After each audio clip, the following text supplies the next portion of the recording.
Visitors from the world's great oceans and mainland Australia come to this strange and ever-changing island. For thousands of years, they have shared this hidden world of seashores, lakes and forests. And this island has a secret. It is built on a magic carpet of shifting sands.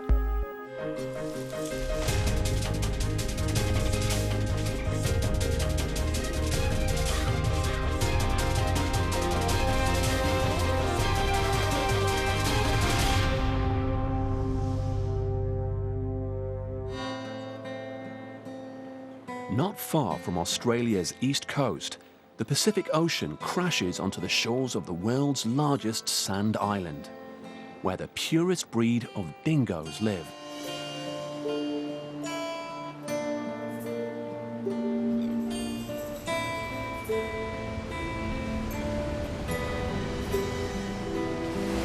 Minute by minute, every day, the turbulent forces of the wind and sea alter the shape of Fraser Island.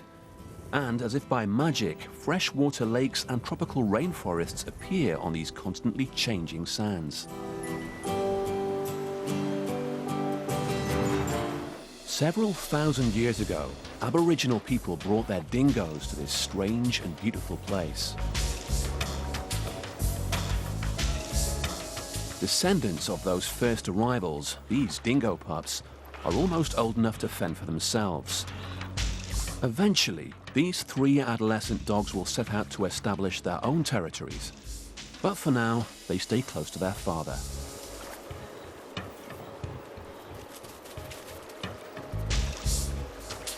Two of the pups seem curious and confident. The third seems more of a loner.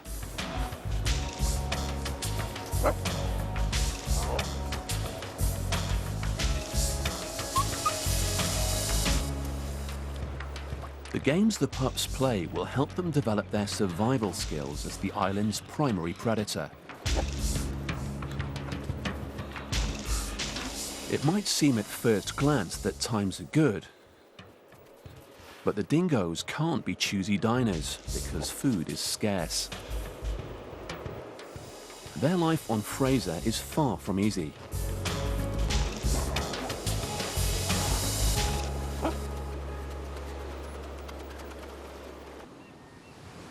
From this vantage point, a parade of giant visitors to this hidden world can be seen. Humpback whales announce their arrival.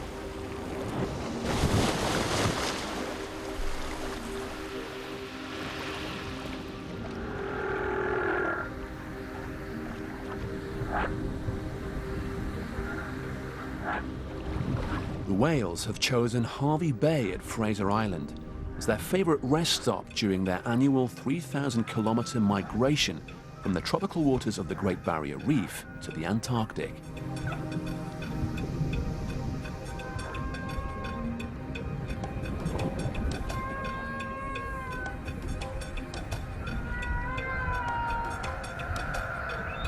Up to 1,500 whales will visit this haven during their migration. The adults will arrive first, and later in the season, the mothers will bring their calves.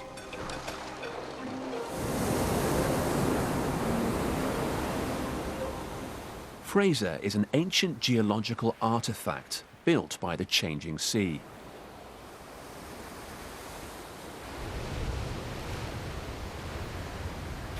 The tides bring massive amounts of sand to the island from the crumbling tablelands of the Australian continent further to the south.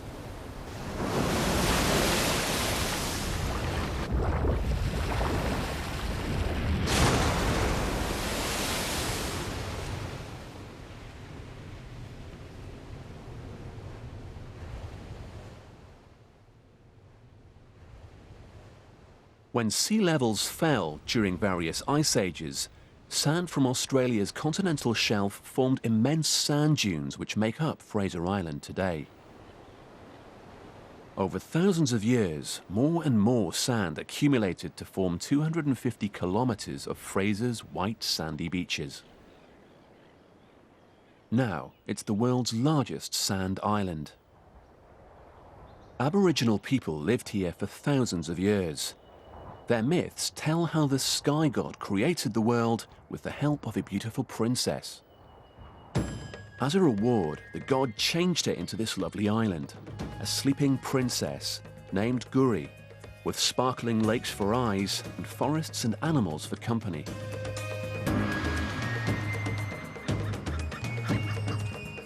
Around the lakes in the forest, the dingoes retreat from the sun.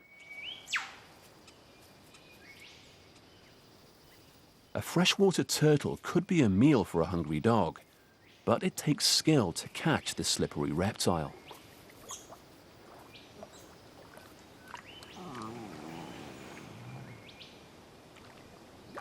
These short-necked turtles keep to the security of their lakes and only leave 2 or 3 times a year when the females lay their eggs in the sand.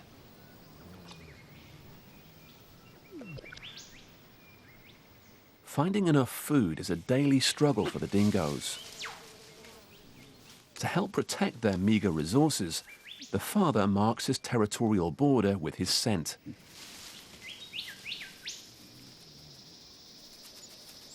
As the heat seeps under the trees, he leads his pups further into their part of the forest.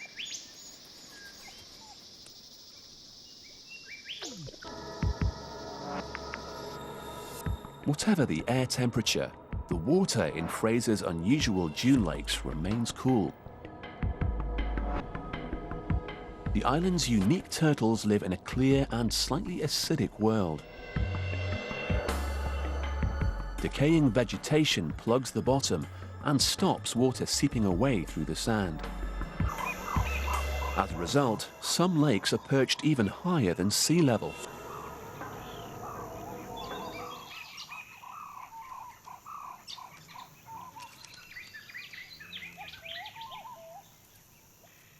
Around the lake fringes, giant lizards 5 feet long soak up heat from the sun, then set off to cool down.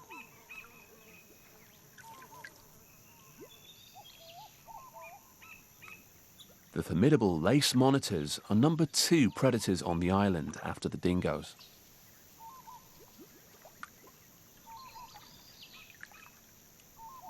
But while dingoes roam right across the island, monitors stay close to the acidic lakes and the forests.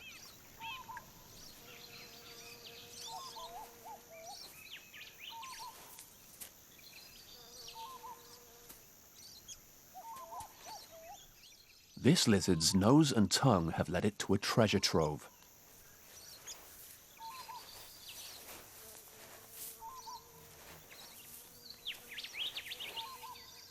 The turtle's freshly laid eggs become the monitor's next meal.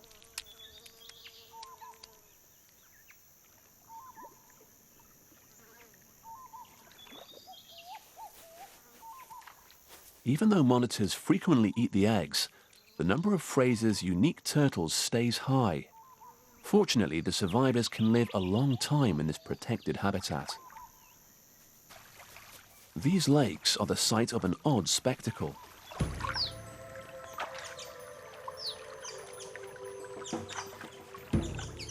A curiously attired musk duck will try day and night to impress a female. The female looks non-committal, even when he uses his legs like a paddle steamer for the big finale.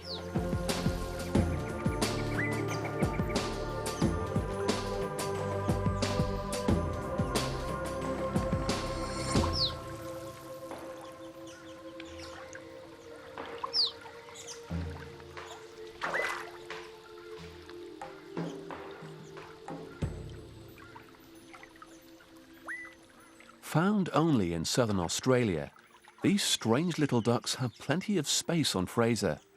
Each pair has its own pond.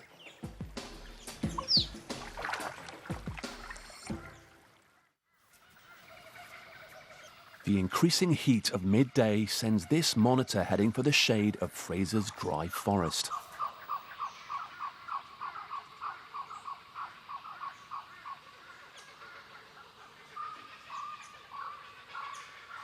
Some monitors are just as at home in the trees as on the ground.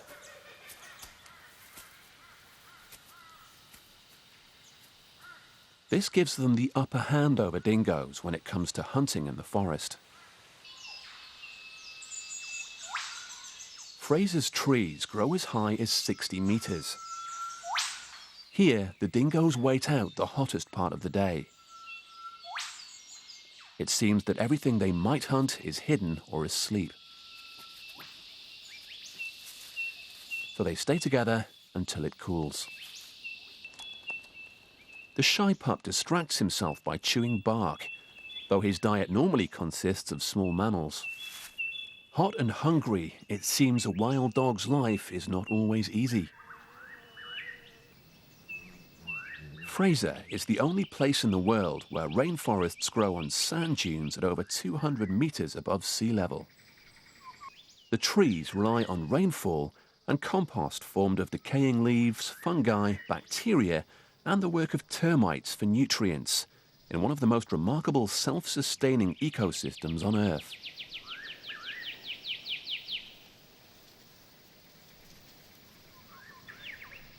In a shimmering world of high tensile silk, and in full view of other hunters, a golden orb weaver waits for her own prey. She delicately wraps her victims in a shroud of silk and saves them for later.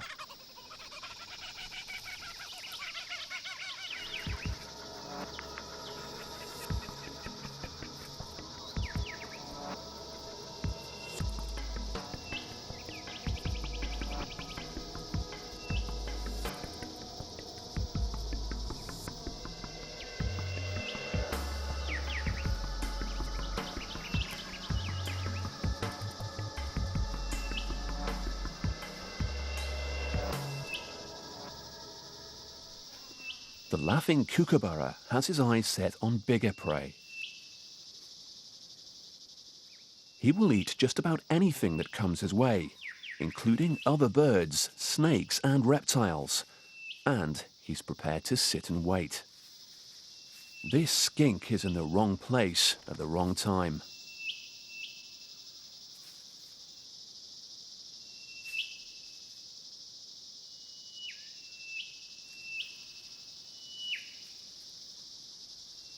The kookaburra has its favorite perch where he likes to sit and eat.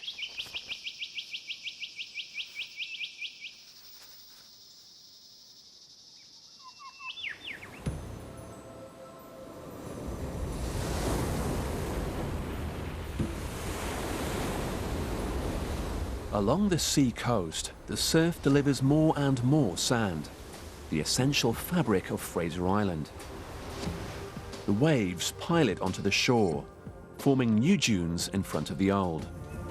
The older dunes behind push westward about an inch a week, smothering anything in their way. Today's sands are golden, but grains from past millennia come in primordial shades of pink and red.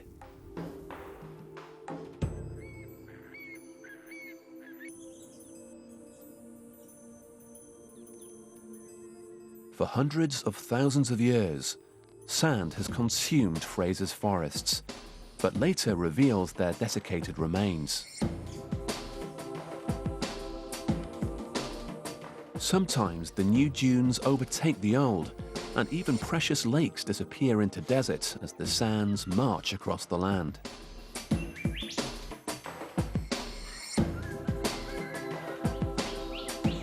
And when the moving sand eventually reaches the western coast in the lee of the island, it just crumbles away, taking everything that grows with it.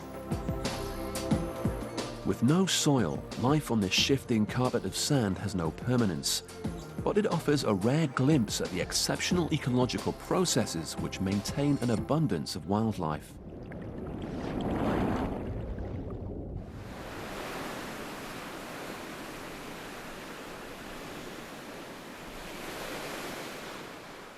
At dusk, behind Fraser's eastern beach, the Dingo family wakes.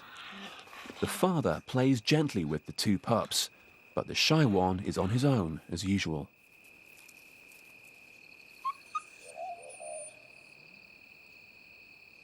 As the day cools, the dingoes prepare for their nightly hunt.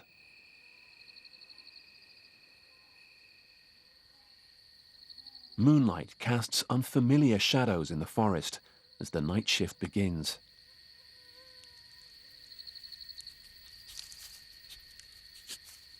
Waking from its own den, a rather out-of-the-ordinary Australian appears. An echidna. It's a mammal with both fur and spines, but surprisingly it lays eggs directly into its pouch. Using a snout with a first-class sense of smell, it easily finds ants and termites. And its next surprise, a hugely extendable sticky tongue, with spines on the underside to grind up its food. The echidna has few enemies. Those spines are a sharp defense. Midnight, and a lone dingo from another part of the island is cautiously exploring this unfamiliar forest.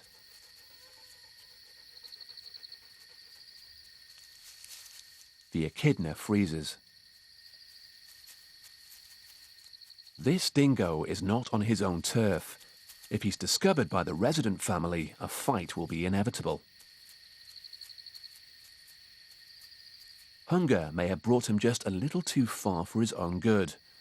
But perhaps there's a meal here. It looks promising and smells like food. But the spines are more than a match for a soft nose.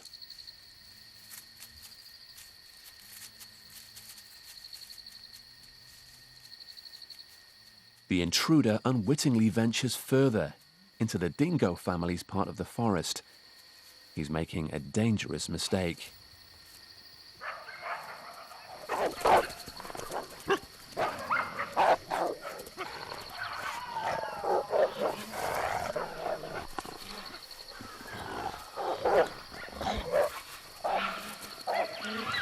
Father and two pups gang up on the stranger, but shy pup's not keen. They've overpowered him. He's lucky to have escaped with his life, but he's gravely injured. The father, although still unsettled, has reasserted ownership of his territory.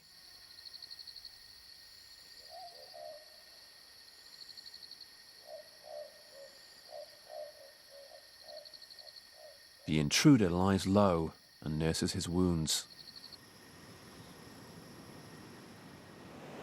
In an out-of-the-way part of the ocean beach, a green turtle hauls ashore to lay her eggs above the high tide mark. Offshore, the humpback whales still relax in the waters. They sing to each other in a special language of their own.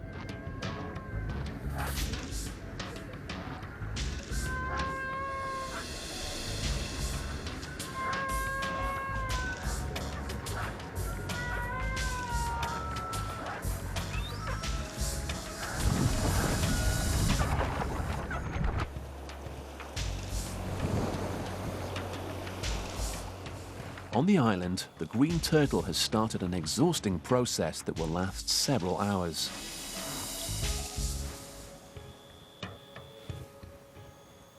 Tonight, she will lay over 100 eggs, which she will bury. They will incubate in the warmth of the sand.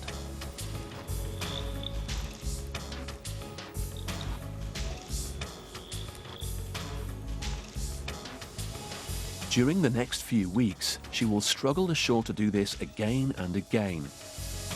She invests tremendous effort, even though few of her offspring will survive.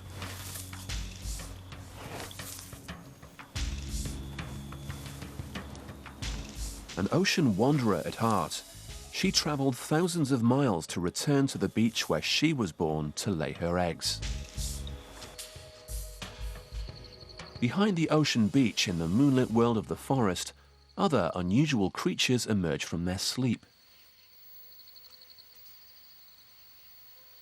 High in the trees, sugar gliders leave the safety of their nests to feed on sweet sap and nectar.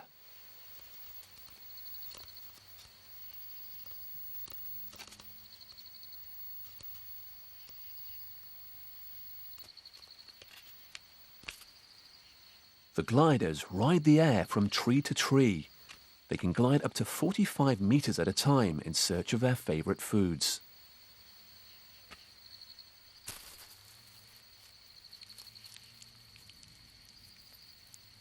As they feed, pollen sticks to their fur, and unknowingly, they help pollinate the forest.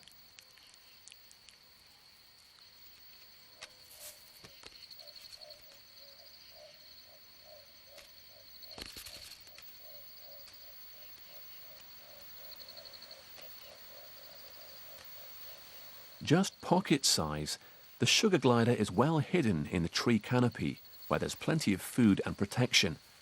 But the ground below can be a deadly territory.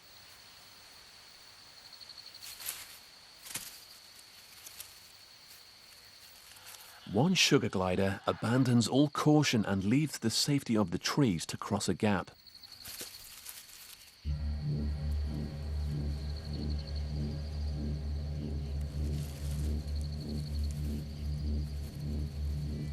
The carpet python can't see well at night, but can sense the warmth of a mammal if it gets close enough. It won't hesitate to make a meal of a glider. And the glider can't fly up into the safety of the trees from the ground.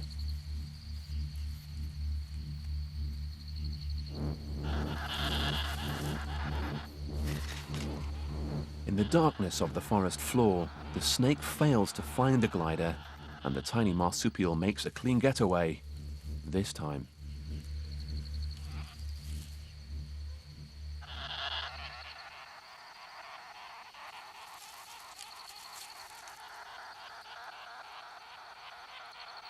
With the alarm raised, the second sugar glider hurries back to its hole. With dawn about to break, sleep calls the nocturnal animals back to their dens.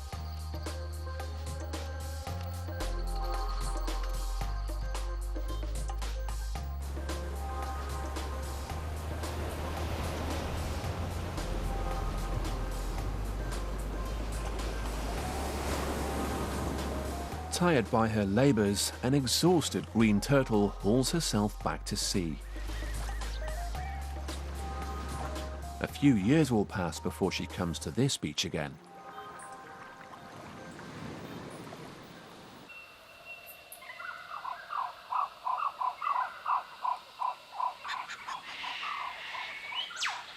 Morning comes to Fraser Island's forest, but all is not well.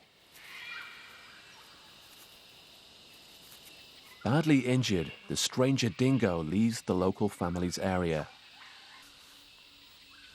Not far away, the Dingo pups are woken by the sound of their father leaving for the beach. But for the first time in their lives, he's left them to fend for themselves.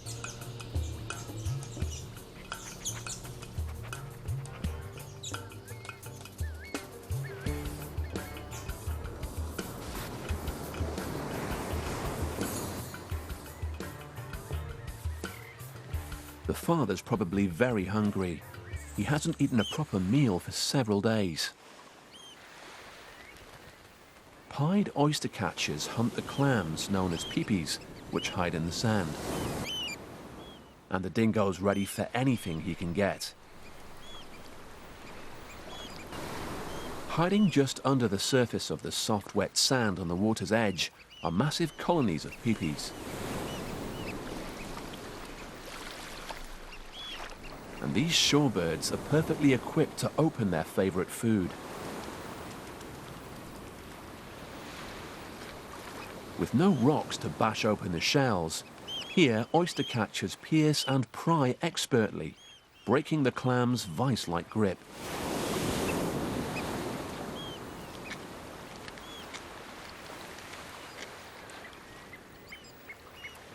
Oyster catchers are taught by their parents to be either stabbers or bashers, not both.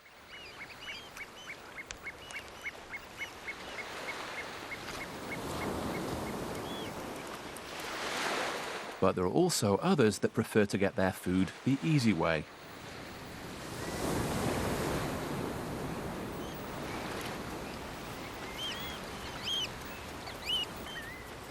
The dingo may be better at stealing a meal, but he can't pry the tightly closed shells open.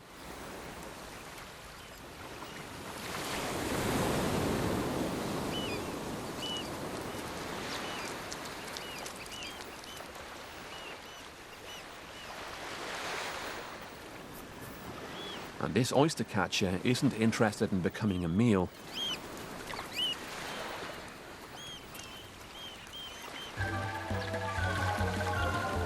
Even a peepee has an escape plan. Now, the dingo sees something much more tasty. An easy target, or so he thinks.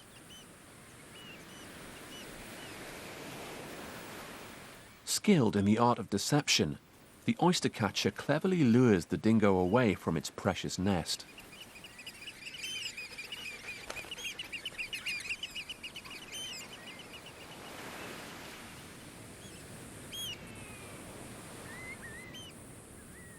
Once again, the dingo misses out on what looked like an easy breakfast. Outwitted, he returns to look for damaged peepees, only to lose again.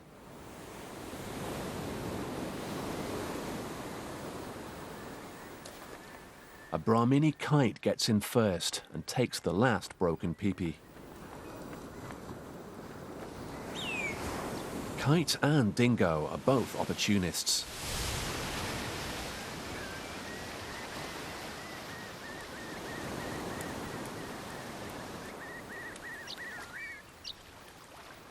The dingo tries again, this time in the sea where the peepees readily open up. But it's soon up to its old disappearing act.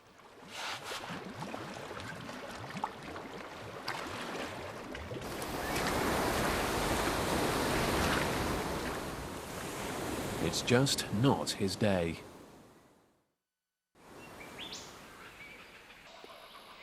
In the forest, the pups have woken up, but they don't seem to know what to do. So they play and wait for their father.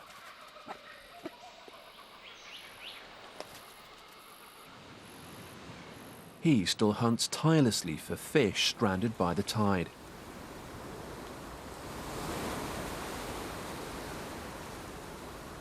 In the past, more than just fish has been washed up here. The unpredictable seas off the east coast of Fraser have left their legacy. In the 19th century, a notorious wreck gave the island its European name. Apparently, Aborigines on the island killed Captain Fraser and enslaved his wife Eliza. After her rescue, her sensational tale inspired many ballads and bawdy sideshows.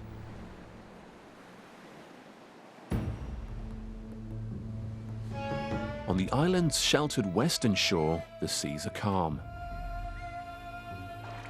In these gentle, protected waters, the returning humpbacks rest and rejuvenate for several weeks.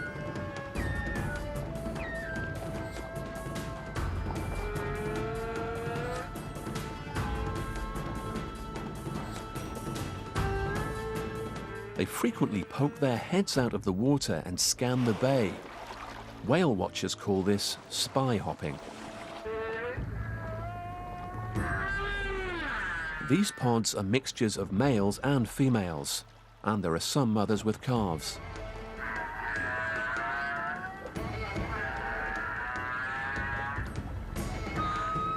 Highly social dolphins who live near Fraser year-round join the whales.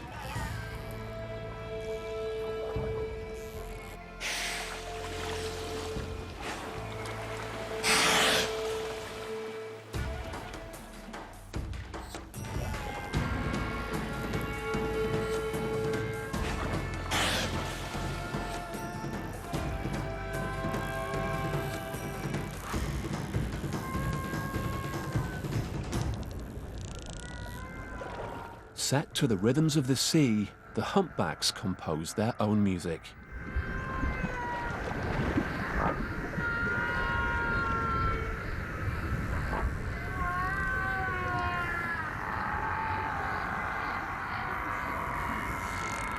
Although no one really knows their exact purpose, Their songs can be heard for great distances under the sea.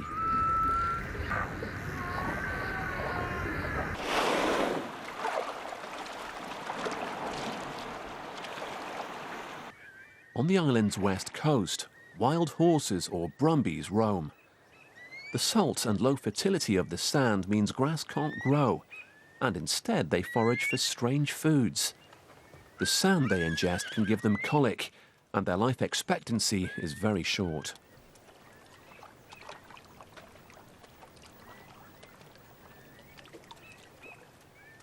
In the sheltered western bays, mangrove grows. The soldier crabs and ghost crabs, these sand flats provide plenty of food.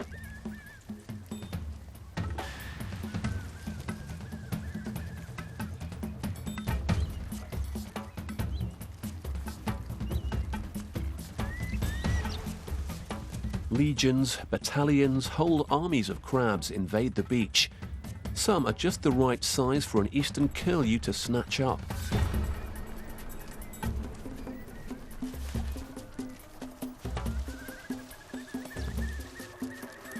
With so many crabs, it's easier to pick them up from the surface than to dig in the sand for softer prey.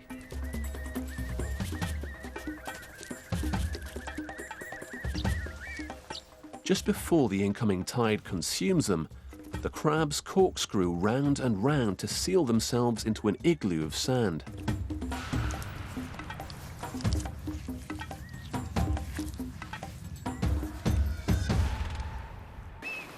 At times, even these tranquil inlets change character.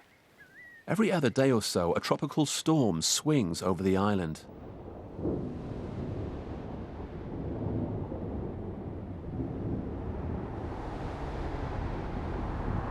Sand created Fraser, but annual rains of around 6 feet keeps the island from turning into a scorched desert wasteland.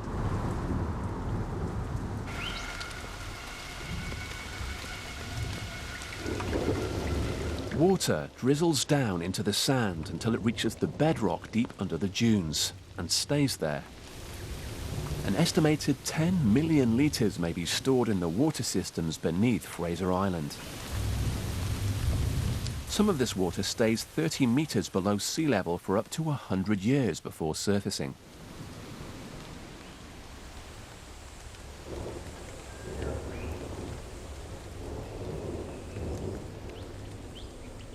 Caught by the storm, the dingo injured in the fight is unable to find shelter and is now very weak.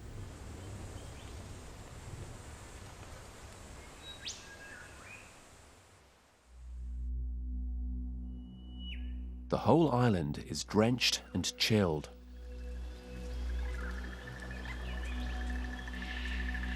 The water refreshes the forest, the secluded world of hidden birds.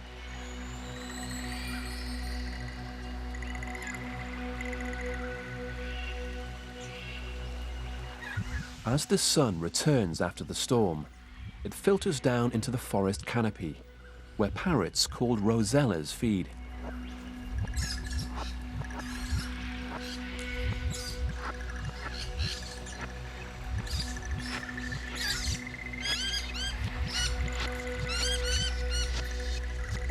Lower down, lorikeets explore nooks and crannies, prospecting for berries and seeds, while a friarbird declares this patch of forest is his.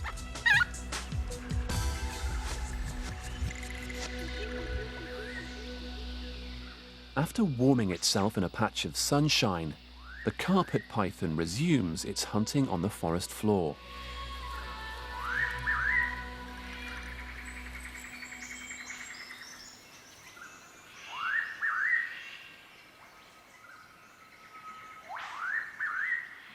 Between the broad buttress roots of an ancient fig tree, a noisy pitter has a hidden nest. One of the most rare birds on the island, also known as the jewel thrush, she can be a secretive bird, a loner who tends to forage on the forest floor rather than in the treetops. She's a determined family bird, although this may not seem to be the wisest place to build a nest.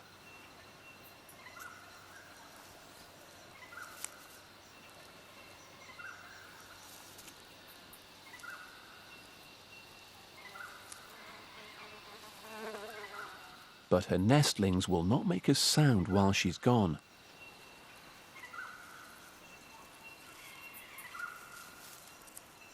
And when the python has definitely left, she's straight back to domestic duties once again.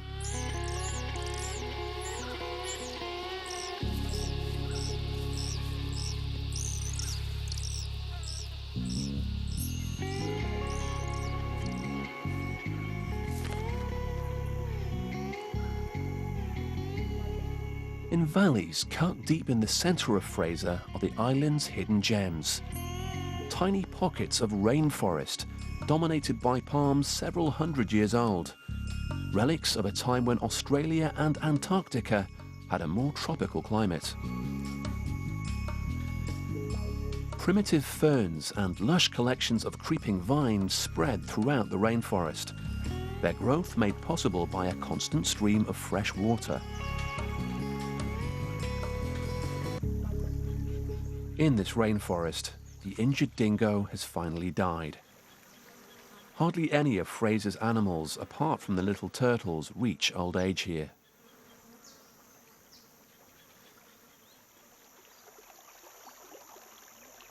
It's a harsh world, but one that brings surprises. Crystal clear streams flow out of the sand in the rainforest and rush through the dry forest on their way to the sea. Such filtered water is too pure for much to thrive, except for a few small fish living in a cloistered world.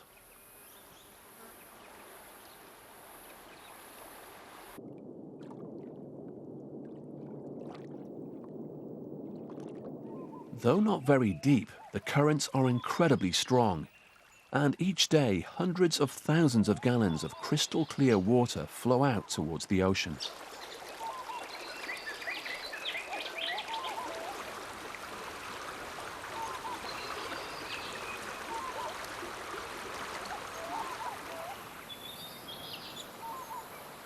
It tumbles into pools, then on across the sand, until it finally mixes with the ocean. In a freshwater pool on the beach, the female osprey takes a bath.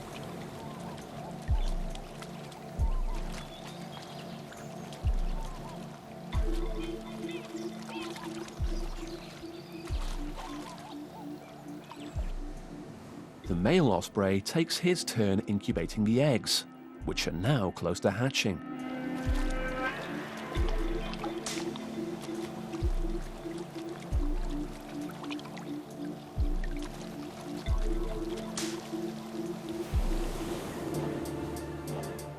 The inseparable pups rest, so it's safe for the osprey to take time out to clean some of the salt from her feathers, and there's no sign of the third pup, the shy one.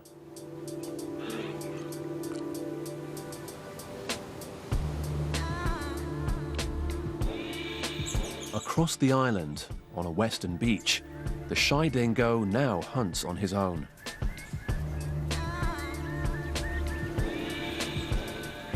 Soldier crabs are hardly a meal, but for a hungry pup, a battalion or two might do. Despite his solitary nature, he seems to have picked up a thing or two.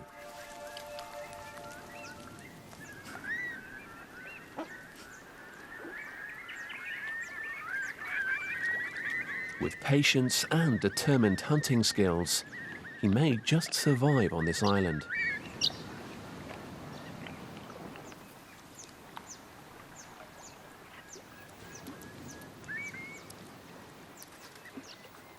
His meal was not large, so he settles down to chew on the last morsel.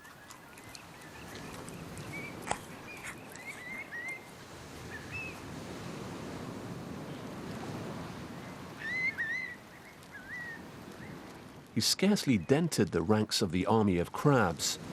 There'll always be some left for another day.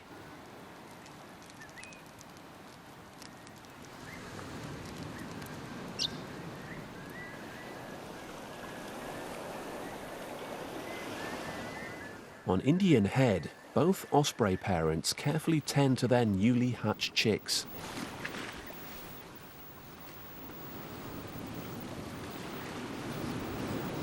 Moving around with great care, the female makes sure they are shaded from the fierce sun. The male will not feed them himself, but passes torn-up morsels of fish to his mate.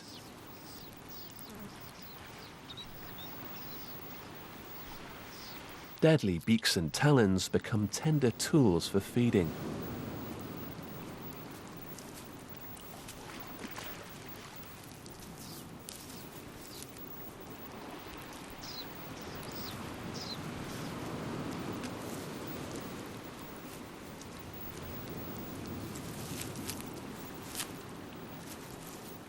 With a constant supply of fish, both chicks will probably survive and will likely fledge from their cliff-top home.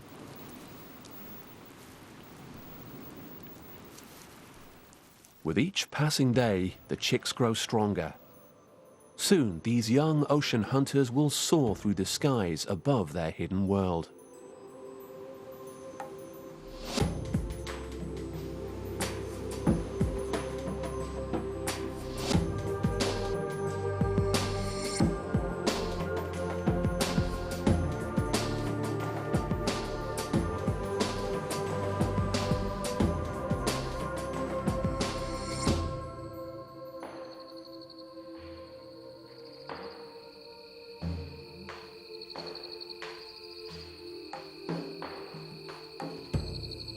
Once again, darkness enfolds the animals of the dry forest.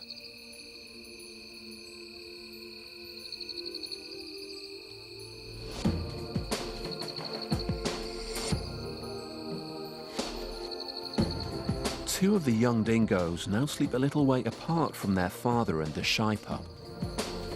Soon, all three pups will be driven away by their father. They will have to find and defend territories of their own.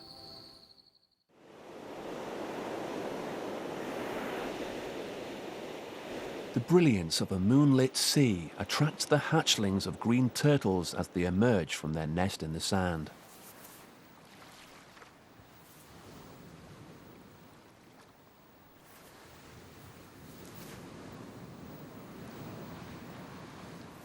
Climbing out of the sand is very difficult, but it is only the beginning of their struggle to survive. Instinct alone guides them across the open sand towards the sparkling ocean. Very few turtle hatchlings survive more than a few days, but under cover of night, without predatory kites around, these fragile little bodies at least have a chance.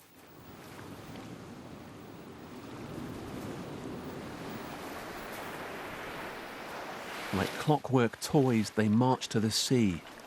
Future generations of green turtles rely on them and the bounty of this island to make it safely to the sea.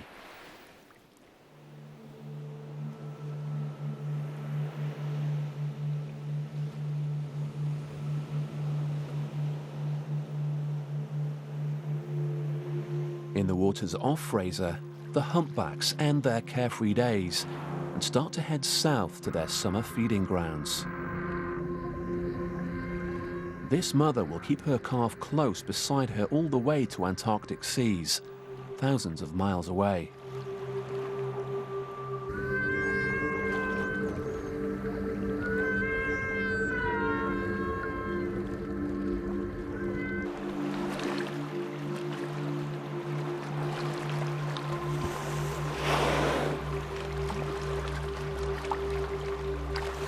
By the time they return to Fraser, they will have learned new songs to bring to the island.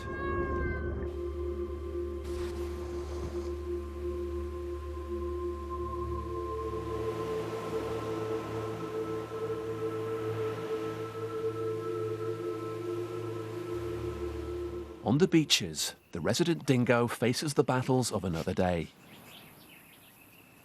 The aroma of newly hatched turtle eggs entices the dingo, but the cupboard is bare. All but a few stragglers frantically trying to find the sea have left the island.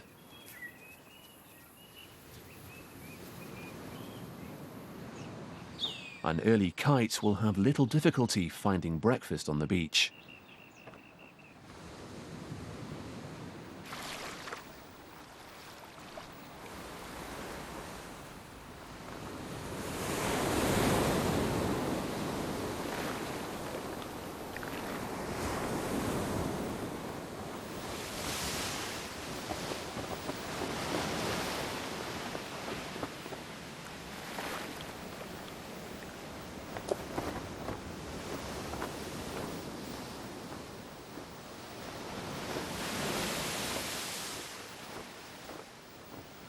Eventually, persistence will pay off for this dingo as he sets off on his own.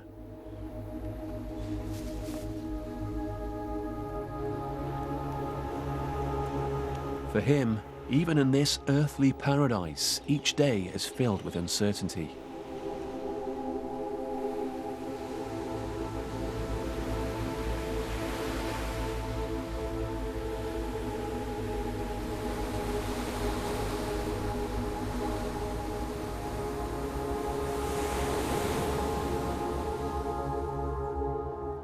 Fraser Island is an exceptional hidden world that has endured for millennia despite the ever-changing sands of time.